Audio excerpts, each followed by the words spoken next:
Un prêtre, c'est un prêtre. Un prêtre, c'est quelqu'un qui a donné sa vie pour Jésus, qui aime Jésus et qui veut faire connaître Jésus. Donc chacun ses options, chacun sa manière de vivre, chacun sa manière d'évangéliser. Mais j'ai appris aussi avec ce regard, c'est que un prêtre, c'est un prêtre. Et ça, c'est un cœur aimant. Donc on s'est approché avec mon équipe à l'époque, on s'est approché du Père Hamel avec beaucoup de délicatesse et de précaution parce que c'était un cœur qui aimait Jésus. Et ça a beaucoup de valeur et c'est beau.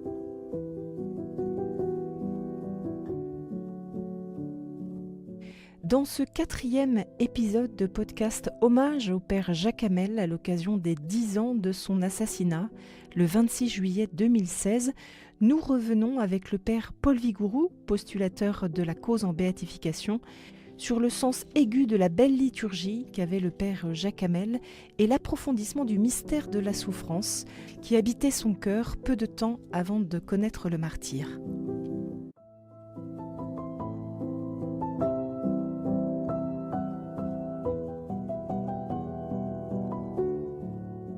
Jacques Hamel, prêtre de l'ordinaire et martyr de la foi, un podcast RCF réalisé à l'occasion du 10e anniversaire de son assassinat.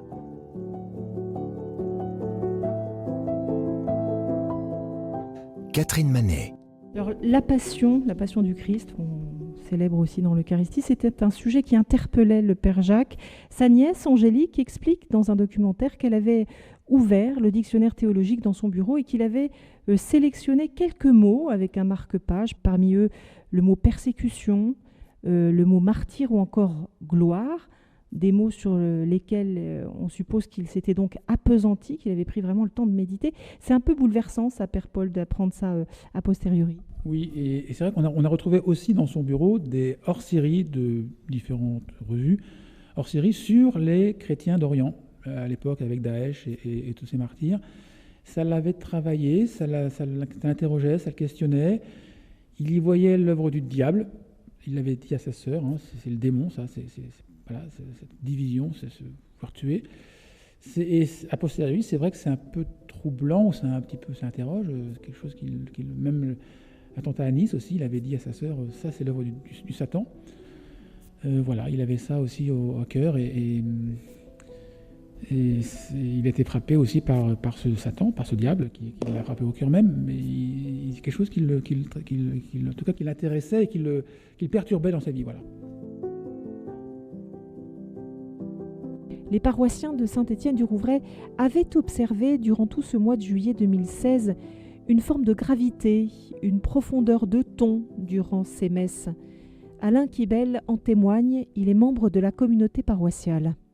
Alors, ce qu'on a surtout senti, c'est que plutôt que de découvrir ouvertement qu'il était travaillé par toutes ces problématiques, lui-même avait une profondeur de vie intérieure qui s'accentuait tout le mois de juillet.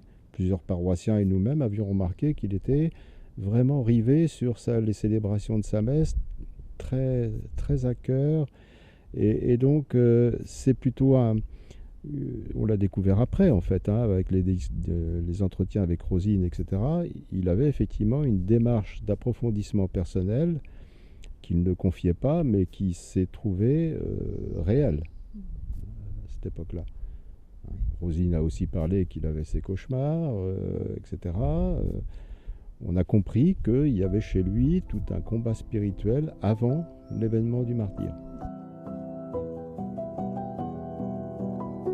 Le Père Jacques Hamel ne trouvait pas de sens à la souffrance, mais il exhortait en revanche ses fidèles à chercher les moyens de la soulager autour d'eux.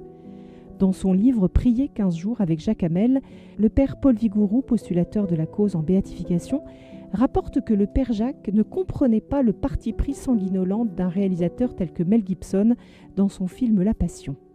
Oui, parce qu'on sait bien que en théologie, on apprend que ce qui sauve l'humanité, ce n'est pas la souffrance de Jésus en tant que telle, mais c'est dans cette souffrance, cette capacité à toujours aimer et à pardonner. Et on sait bien que quand on souffre, on se replie sur soi parce qu'il y a sa souffrance qui prend, et puis qu'on est moins aimable, qu'on est moins agréable, qu'on en aime moins. Voilà. Et donc et Jésus nous montre ce chemin que dans la plus grande souffrance, lui, il a dit pardonne-leur, et il a continué à aimer. Voilà. Et que c'est un grand exemple, et c'est ce qui peut sauver notre humanité. Voilà. c'est pas la souffrance qui sauve, c'est la manière dont on va la vivre en étant toujours aimant.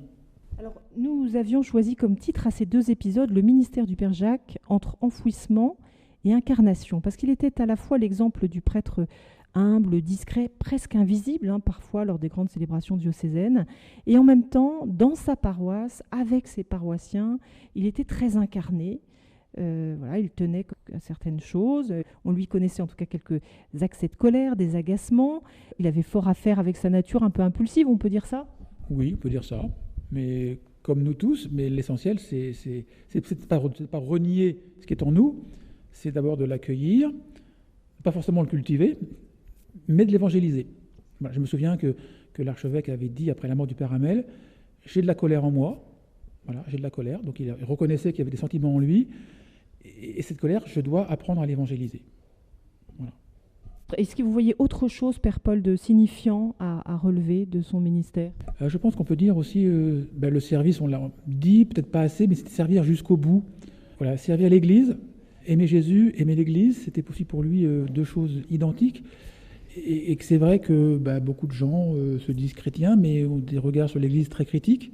Et il faut apprendre quand on est chrétien, catholique, on aime Jésus et on aime l'Église, qui n'est pas parfaite, mais ça va avec, parce que pour transmettre Jésus, il faut aussi être dans l'Église et aimer l'Église. Alors je vais maintenant m'adresser au prêtre du presbytérium du diocèse de Rouen, Père Paul. Quel souvenir gardez-vous de ce 26 juillet 2016 ? Alors peut-être pas immédiat, mais comment cet événement a résonné pour vous, le prêtre, tout simplement ? En fait, je n'ai pas vraiment de souvenir. Je me souviens où j'étais. Au début, un petit peu de stupéfaction ou un petit peu du mal à réaliser, à comprendre ce qui arrive. Surtout, j'étais pas à Rouen, j'étais à la campagne, un petit peu loin d'ici. Donc j'ai vécu ça avec un peu de distance, en fait, très honnêtement. C'est après. Après, bien sûr, en arrivant à Rouen, avec les obsèques, avec tous les courriers qu'on a reçus, que peu à peu, la prise de conscience a été plus grande, plus forte, bien sûr. Et est-ce que cet événement a changé quelque chose dans le presbytérium ? Est-ce qu'entre prêtres, vous diriez que les liens se sont un peu renforcés ? Alors, je ne sais pas si je peux répondre à cette question. Ce que je peux dire, c'est que moi-même, jeune prêtre en vieillissant, et puis en ayant cette expérience aussi de celle du Père Hamel, je me suis rendu compte que malgré les différences qu'il y a entre nous, parfois d'options pastorales, ou de manière de s'habiller, ou de tout ce que vous pouvez imaginer, un prêtre, c'est un prêtre. Un prêtre, c'est quelqu'un qui a donné sa vie pour Jésus, qui aime Jésus, et qui veut faire connaître Jésus. Donc chacun ses options, chacun sa manière de vivre, chacun sa manière d'évangéliser. Mais j'ai appris aussi avec ce regard, c'est que un prêtre, c'est un prêtre. Et ça, c'est un cœur aimant. Et donc on s'est approché avec mon équipe à l'époque, et on s'est approché du Père Hamel avec beaucoup de délicatesse et de précaution, parce que c'était un cœur qui aimait Jésus. Et ça a beaucoup de valeur, et c'est beau. C'est beau, donc c'est attendrissant, donc ça demande de la délicatesse et du respect.